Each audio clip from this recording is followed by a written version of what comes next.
protocolo que acompaña a su excelencia.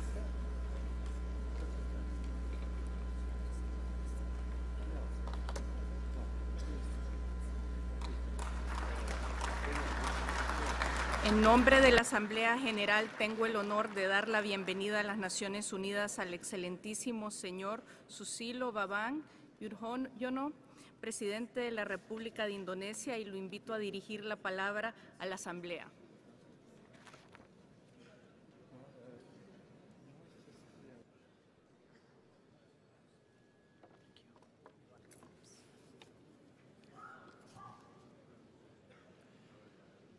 Bismillahirrahmanirrahim. Assalamualaikum warahmatullahi wabarakatuh. May peace be upon us all. Madam President, I am honored to represent my country, Indonesia, at this year's UN General Assembly debate to discuss how we can find better ways to peacefully resolve or manage conflict around the world. This, of course, is what the UN is all about, to end the scourge of war and to create a peaceful and equitable world order based on international cooperation. And in these decades since its founding, the UN has developed a number of instruments to address conflicts in all their manifestations.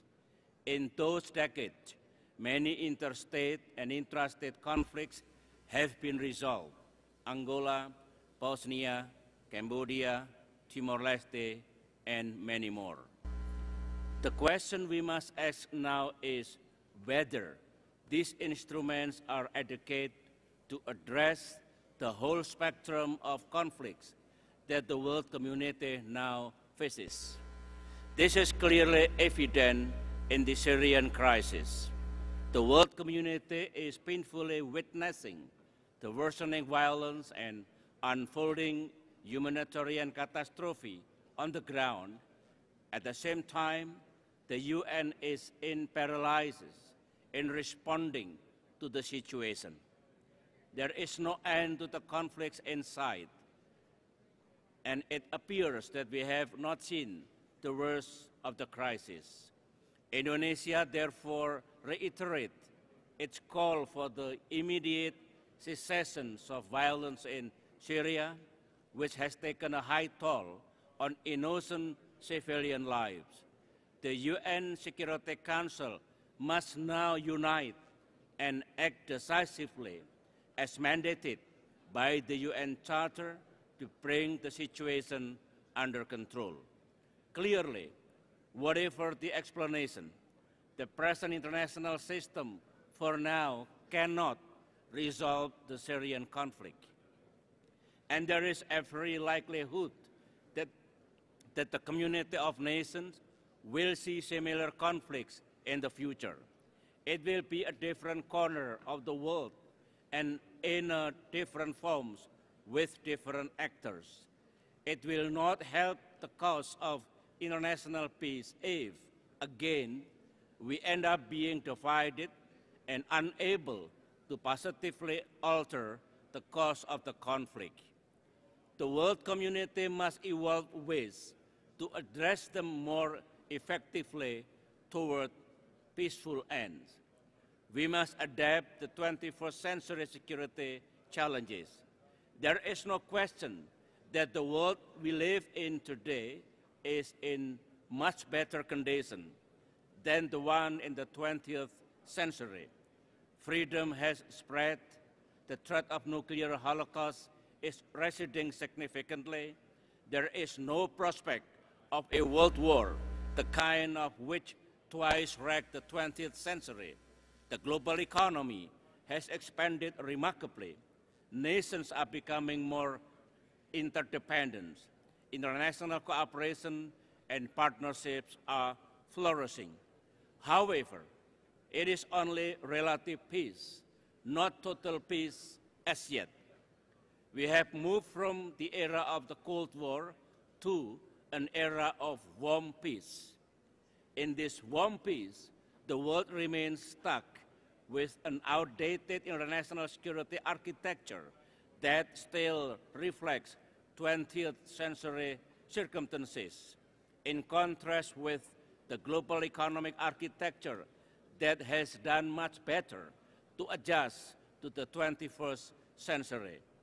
In this warm peace, the relationship between the major powers, for the first time, are marked by relative stability and increased cooperation.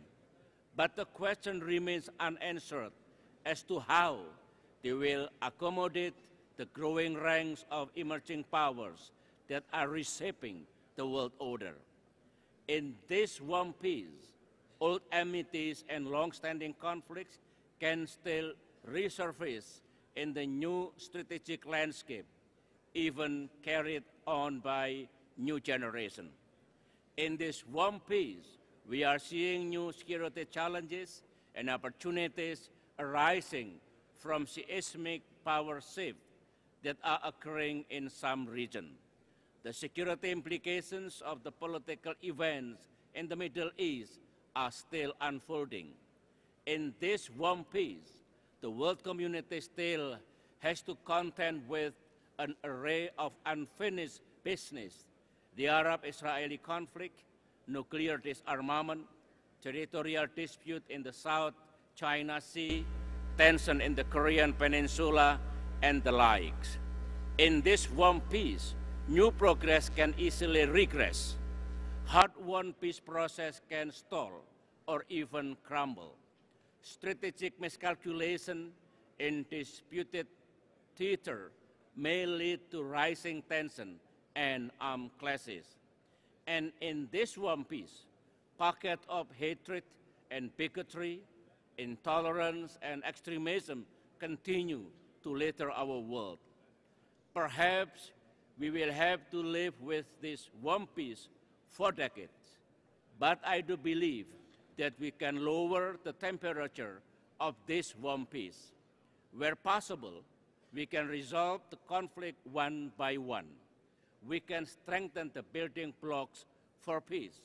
We can promote a new globalism that can potentially change the dynamic of conflict resolution. In order to do this, we need to try new approaches and be more imaginative. The first thing we have to do is to evolve a new strategic mindset. Let's face it, the remnant of Cold War mentality still persists in parts of the geopolitical landscape, not least our own United Nations, where rigid, dogmatic, zero-sum calculation sometimes still come into play. For long-term peace, a peace born of trust and mutual confidence, we must get rid of that mindset. In this light, we must continue to work toward a reformed UN Security Council, a council that reflects 21st century strategic reality and provides security to all. We must also work to perfect the instruments of peace, which is robust regionalism. We in ASEAN have seen how such regionalism can be a force for peace and cooperation. As a result of a strong regionalism, all of Southeast Asia have thrived under ASEAN cooperation. Once the cockpit of border wars and the proxy wars of extra-regional powers, Southeast Asia has come together. Since it was founded in 1967, it devoted the early decades of its life as a regional organization to cultivating the habits of dialogue and consultation and cooperation, not only among our members, but with our dialogue partners. Thus, each ASEAN country adopted a new strategic mindset based on trust and a sense of having a stake in the success and progress of all the others. Today, the ASEAN family is united and at peace with itself and with the rest of the world. At the same time, we can also evolve a universal culture of mutual tolerance and mutual appreciation of one another's religious conviction. In such a world, the voice of the moderate, the voice of reason and compassion would be heard clearly over the dens of prejudice and bigotry. In a global regime of compassion and tolerance, no war is possible. As a nation that celebrates its diversity of cultures and religion, Indonesia calls for mutual respect and understanding among peoples of different faiths. Despite initiative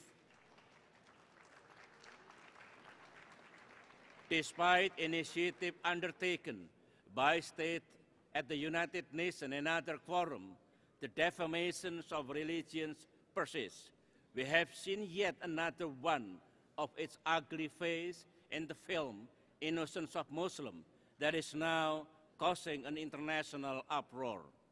The Universal Declaration of Human Rights underlines, the Universal Declaration of Human Rights underlines that in exercising their freedoms of expression, everyone must observe morality and public order. Freedom of expression is therefore not absolute. Hence, I call for an international instrument to effectively prevent incitement to hostility or violence based on religions or beliefs. This instrument, a product of international consensus, shall serve as a point of reference that the world community must comply with. For good measures, we also need to promote a continuing process of dialogue among faith, civilization, and cultures. But of course, this dialogue should not remain a dialogue, but should translate into actual cooperation so that communities in which people of different cultures and faiths can come together and care for one another. These communities will become bulwark for peace, and they will make it difficult, if not impossible, for any kind of armed conflict to erupt.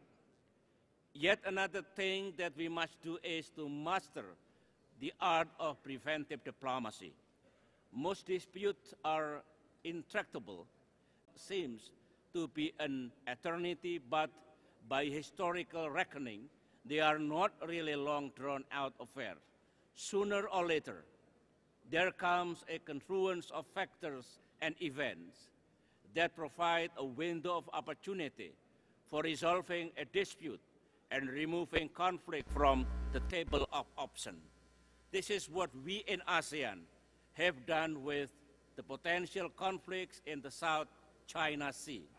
The territorial and sovereignty dispute have been fostering there for the better part of a century, but we are managing them with restraint, confidence, confidence building, and at present, through earnest negotiation between legally binding code of conduct in the South China Sea. And finally, the culture of peace, mutual tolerance and appreciation, and cooperation must be supported by the right kind of economics. People need to be fed, to be sheltered, and to be assured of a future where they have opportunities for a living and a livelihood. That is the only way that peace can be locked in for the long term, when it brings dividends that give human beings a robust confidence in the future. The price of inequality between nations and within nations could be tension born of grievances that can, unless effectively addressed, lead to radicalism and even violence that threaten international peace and national peace and security. The solution is for all of us is to form a global partnership for poverty eradication and the attainment of the MDGs and alter that formulate a post-MDGs development agenda that we can fully carry out. Our experience in the resolutions of the intrastate conflict in our province of Aceh proves that if we do enough for peace, and when there is a confluence of favorable circumstances, and we are prepared to seize the moment, then peace can be achieved. The peace that we achieve will not only give temporary respite, it will also last for generations. Madam President, for many years peace has been treated as if it were a science, and there are whole libraries about how it can be achieved and preserved. I have come to the conclusion, however, that peace may have a technology, but it is one that is born of experience. That experience can be shared and can be useful in creating new experience. And if there is enough sharing of experiences, and this is what Indonesia is trying to achieve, and if there is a sufficient political will to apply what is learned from others to one unique circumstances, then peace can be widely spread. Peace can be effectively waged, and we would have a gentler, better world. I thank you.